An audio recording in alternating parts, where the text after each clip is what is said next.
Dear friends, and welcome back to Science 2.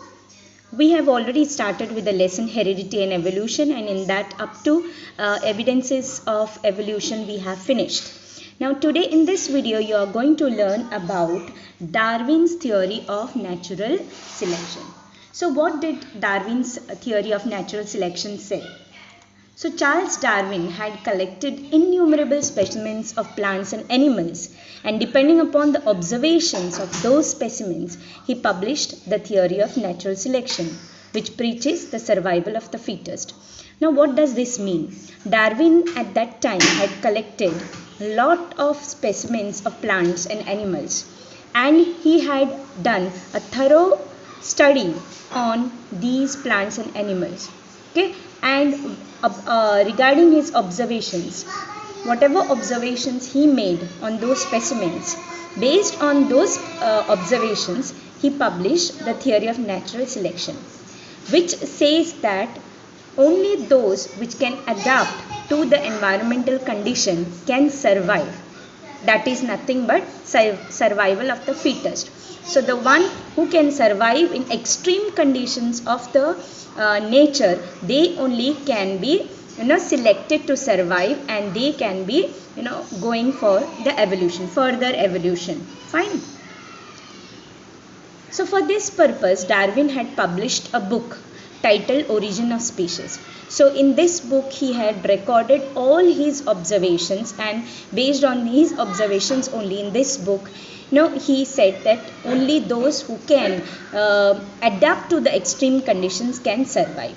So while explaining the concept, Darwin says that all the organisms reproduce prolifically. That means they reproduced very fast. Those who were surviving, they reproduced very fast. So all the organisms compete with each other in a life-threatening manner. Okay.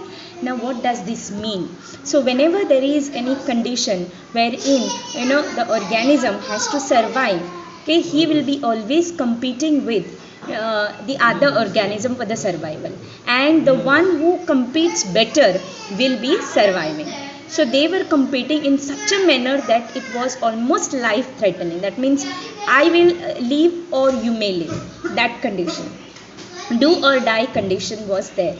So based on this, he said only those organism which compete with each other for their survival, that is in a life threatening manner, can be living further.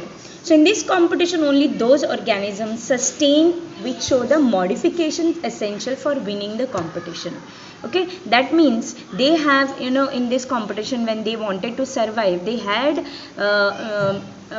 in their body there were certain modifications which were made. Okay, like for example, if they require some claws for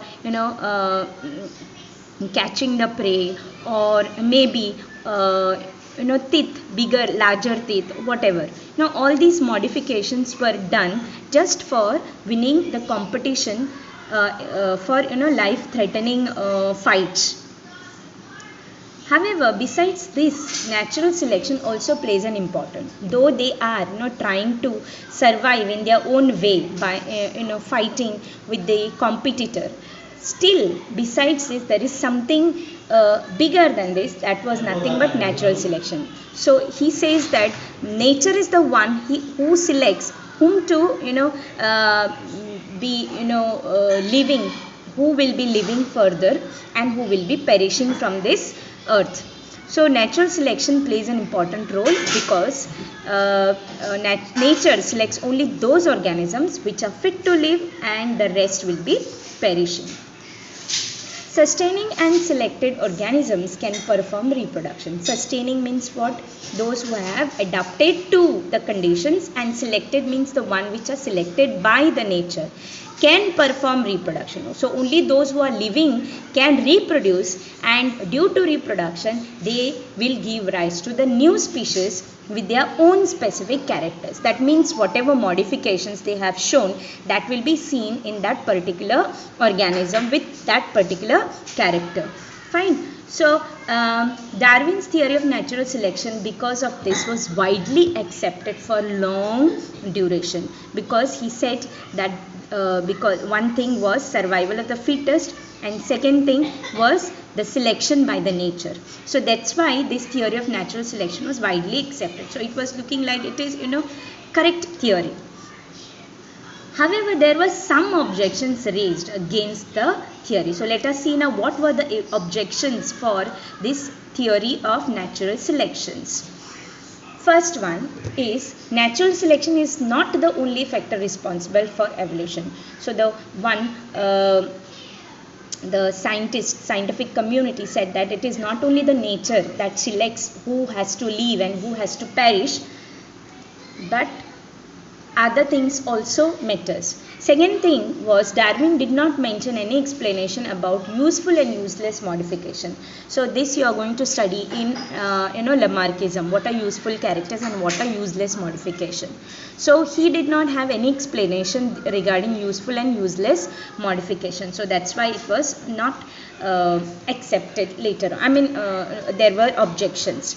And there is no explanation about slow changes and abrupt changes. So that means whatever changes were taking place, they were either very slow changes or maybe they were very fast changes. So there was no explanation in his theory how those changes are occurring. Fine. However, irrespective of all these objections, Darwin's work on evolution has been a milestone. So most of us are following his theory of evolution, that is natural selection. Now, let us see who is Darwin now. Charles Darwin. Here he is the photograph of Charles Darwin. Charles Robert Darwin was born in the year 1809 and died in the year 1882. Okay. So this English biologist proposed the theory of evolution. So he was an English biologist.